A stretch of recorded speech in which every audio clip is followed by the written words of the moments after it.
Speaker for today, Senior Professor Ajantha Dharmasiri. Senior Professor Ajantha Dharmasiri is a leading academic in Sri Lanka with solid industry experience and international academic exposure. He has a combination of being a chartered manager, chartered HR professional, and a chartered electrical engineer. He's acclaimed as a conference speaker, corporate trainer, strategy consultant, and scholarly author. He's the first homegrown senior professor in management of the Postgraduate Institute of Management, University of Sri Jayawardhanapura, and was a director, chairman of the board of management of it. He is the immediate past president of the Chartered Management Institute, Sri Lanka chapter.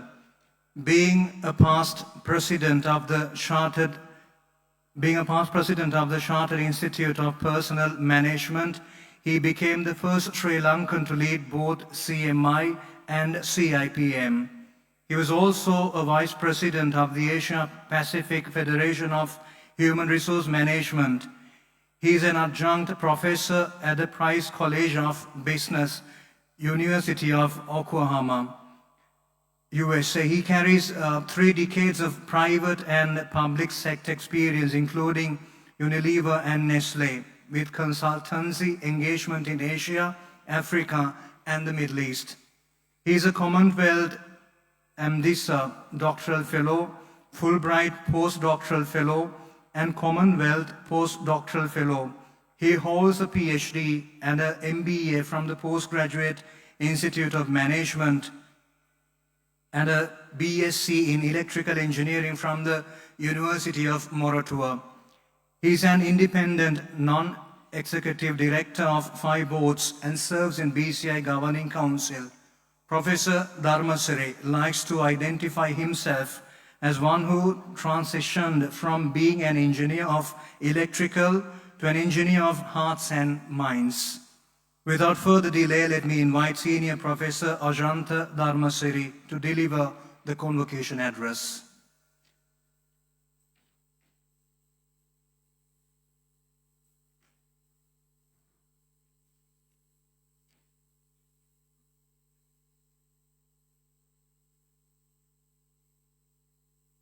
Eminent Chancellor, respected Vice Chancellor, Professor Sarah Spear, Provost and Chief Academic Officers in Mary's University, London,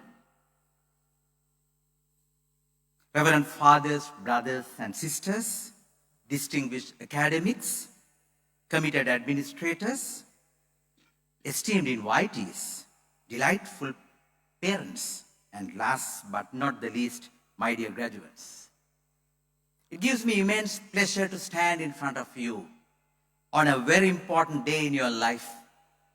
One journey has just completed, another journey has just commenced. That's why in some countries, the convocation is better known as commencement. Commencement of consolidating confidence and competence. So for that new journey which has just begun, may I wish you all the very best. I think all of you all deserve a big round of applause.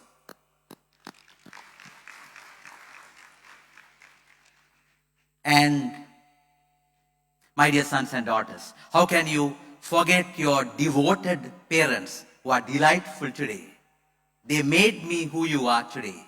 Shall we give our parents, ape ආදරණීය දෙමාපියන්ට දරුවනේ අපි ලෝකාත් ප්‍රසන්නතාවයක්. And you should not forget the committed teaching staff of BCI who gave you more than just education. And also the support staff, everyone at BCI, including the members of the Governing Council. Shall we give them also a big round of applause? So it gives me some memories. I was sitting like one of you 30 years ago in the same hall where I received my degree certificate from the feeble hands of Dr. Arthur C. Clarke, the veteran science fiction writer, who was wheelchair bound, and from his shivering hands I received my degree certificate. I still remember. It is a memorable day. So time has flown and time will go even faster. You will enter the corporate world, public sector or private sector. So one important thing, my dear graduates, you need to keep in mind that you need to be equipped with right intelligence. So let me dwell upon this concept, intelligence. How can we define intelligence? It comes from the Latin verb intelligere, which means to understand, to comprehend, and to know. I'm sure the moment I mention the word intelligence, the first thing comes to your mind is AI, artificial intelligence. I know you are much more familiar and conversant than me about AI. But intelligence goes much beyond AI. It encapsulates many broader aspects in life. So from the behavioral point of view, they divide intelligence into three broad camps. So what we learn from the schools, if you can read well, if you can write well, if you can do the mathematics well, we were supposed to be intelligent. And that's the school teacher's definition. So that's the rational intelligence, which is measured by IQ. RI measured by IQ. Is that the only intelligence? No. Have you seen people who have successfully passed the examinations, but they miserably fail in life? Sometimes they strive for results, but they struggle in their relationships. So that's where the emotional intelligence, EI, which is measured by EQ, emotional quotient, comes into the scene. And then, of course, the ultimate thing, the spiritual intelligence, SI, which is measured by spiritual quotient, SQ. So why emotional intelligence is very much relevant to you, my dear sons and daughters. When you enter a workplace, you need to be emotionally mature, emotionally intelligent, demonstrating emotions in action. So to begin with, what are emotions? I would call them emotion, enabling motion, something that drives you towards action. So EI is nothing new. It had been there from time immemorial. If you look at all great religious leaders, Buddha, Jesus Christ, Prophet Muhammad, Hindu gurus, they were all emotionally intelligent. Think about Buddha for an example. He was cross-leggedly meditating under a banyan tree towards supreme enlightenment. And there were three wild women came and started dancing, Tanha, Rati, Ranga. They wanted to distract Buddha from his noble aim. But he did not get distracted. He was focusing, concentrating towards supreme enlightenment. And take Jesus Christ, he was carrying the cross towards Calvary. And he did not allow the self-pity to overcome his noble aim in fulfilling the Father's will. So we see among the great leaders, be it Nelson Mandela, Mahatma Gandhi, St. Mother Teresa of Kolkata, they were all demonstrating emotional intelligence. In fact, one of the person who popularized EI, Dr. Daniel Goleman, says leader today should be 70% higher emotionally intelligent than others. So why it is so important? And if you look at the emotions, enabling motions, sometimes we might experience anger. That's more to do with the mind, psychological. Sometimes we might experience hunger. So that's more to do with the body, physiological. So emotions are connected both to mind and to the body. Psychological, physiological together. So there are 6 basic emotions around the globe according to the behavioral scientists. And they name them anger, sadness, surprise, jealousy, fear, and of course, happiness. And you see more negative emotions around the world than positive emotions. That's why we see more misery than mercy around the world. So that's where you need to cultivate more positive emotions. To begin with, you got to be happy. As the song says, don't worry, be happy. Happiness factor to the forefront. So, in terms of emotional intelligence, despite many subsequent developments, I prefer the original classification where Dr. Daniel Goleman comes with 5 key components, starting with self-awareness, how you are aware of your current emotional state. Am I angry right now? Am I hungry right now? the current awareness. And it has a very close connection with the cherished Eastern tradition. They talk about mindfulness. Satya, see here. So are we living with see here, mindfulness? The problem is our minds are full. So we have mind full of a lot of things, but not mindful. Mind is full, but not mindful. So we got to be aware of what we are doing right now. The present is so precious. That's why we call it the present. Present, now it's present, a gift. Now it's a gift. So there were so many people who went to bed last night who did not wake up this morning. So we need to celebrate the present as a present. Sometimes we live in the past or we live in the future. We need to live in the present, the only reality that we know. So that's the starting point, self-awareness.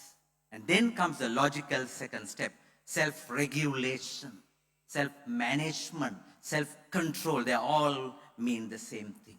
How can you take charge of your emotions? Channeling emotions for success. And the third one is also an expansion of that, self-motivation. Motive for action, the propelling power towards results. So self-awareness, self-regulation, self-motivation are the three first components of emotional intelligence. And then the remaining two are to do with your relationships, my dear graduates. The next one is my favorite, empathy. Is it similar to sympathy? No. Sympathy means feeling sorry, feeling sad. Empathy means looking from another's point of view.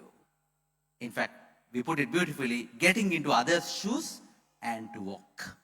Stephen Covey, one of the veteran management thinkers, who wrote 7 Habits of Highly Effective People.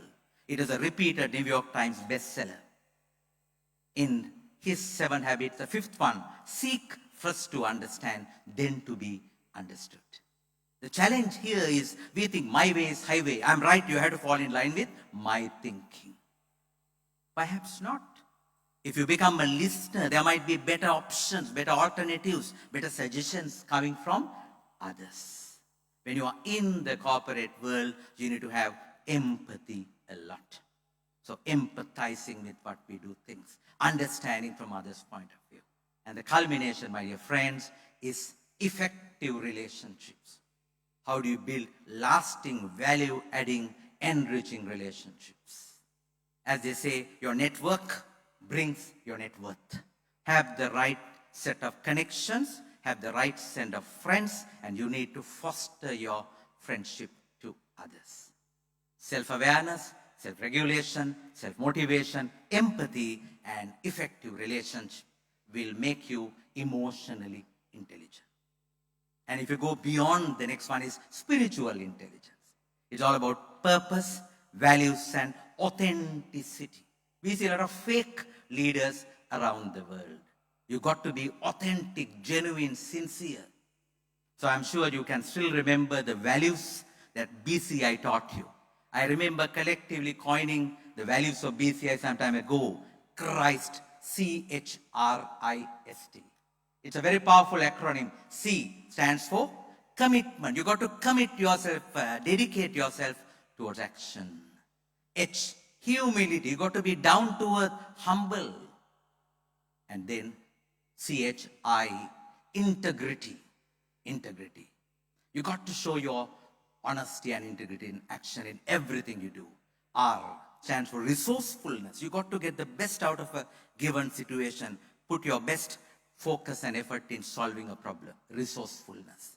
CHRI, S, synergy, synchronized energy, collaborating, working together as a team. Not to be an isolated individual, but to be an integrated team player. And finally, T, trust. Trust is the glue that binds a team together. You got to be trustworthy. You got to trust one another in order to ensure solid teamwork in action. So put Christ into practice, and values are internal. They should be seen in your actions. So actions speak louder than words. And then purpose. You got to be purpose driven. You got to be very clear, my dear graduates, why you do as to what you do. Why? Why? That's very important. Have a purpose for your life. with a clear vision, passion, and action.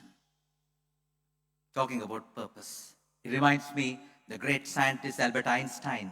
He was traveling in a train in Europe, and he was sitting next to a window seat, and he was reading a book and enjoying the ride.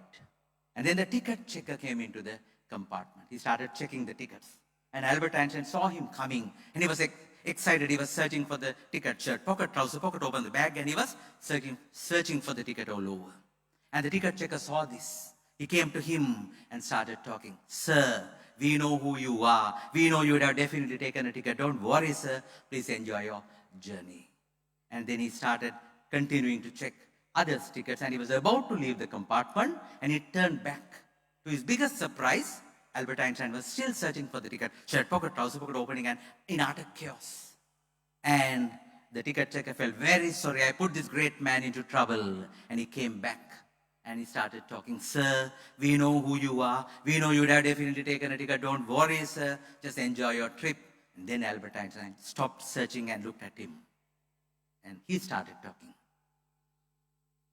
Young man, I know who I am. That's why I'm searching for the ticket, because my destination is stated in the ticket. I don't know where I'm going. So I hope that will not happen to you. As Stephen Covey says in his second habit, begin with the end in mind. Begin with the end in mind. You should know where you are heading, and you should know you are in the right path, and you should know how to measure whether you are in the right track. So having covered RI, AI, and SI, let's get back to AI, artificial intelligence. And it's a fascination of this day and time. And I firmly believe technology is a versatile servant, but a volatile master. Never rely on technology as a master. You got to be a human being, my dear graduates, not a human doing or a human undoing. And again, you need to ensure high-tech, high-touch harmony. St. Carlos Acutis, the latest saint, the millennial saint of your time, had online, offline balance. He was online, very much involved in computers. At the same time, he was offline, playing soccer, praying rosary. That's the balance we need, online, offline. Otherwise, you might get unnecessary engrossed in technology without having the balance in life. So the journey that you have just begun, always keep in mind, you need to enter a multi-generational workforce, which is multi-skilled and multicultural. Talking about generations, one of my fascinating areas. There are baby boomers who were born between 40 to 60, some are in the audience, the main stage.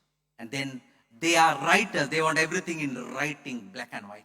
And people like us who were born between 60 to 80, we give our visiting card and ask people to email me. We are mailers. And then, of course, Gen Y, some of your young teaching staff, they are texters, they are text generation. And then came, like you, Gen Z, they are appers. WhatsApp, this app, that app, you name it, there's an app for it. So there are writers, mailers, texters, and appers. Huge communication challenge. You got to have empathy a lot. Understanding someone from a different generation. Looking from that person's way of thinking. So that's a huge challenge. And be multi-skilled and ensure that you appreciate multicultural dimensions. Preserve the planet, have a fairness for the eco-friendliness, because this is the one and only planet that we are inherited with.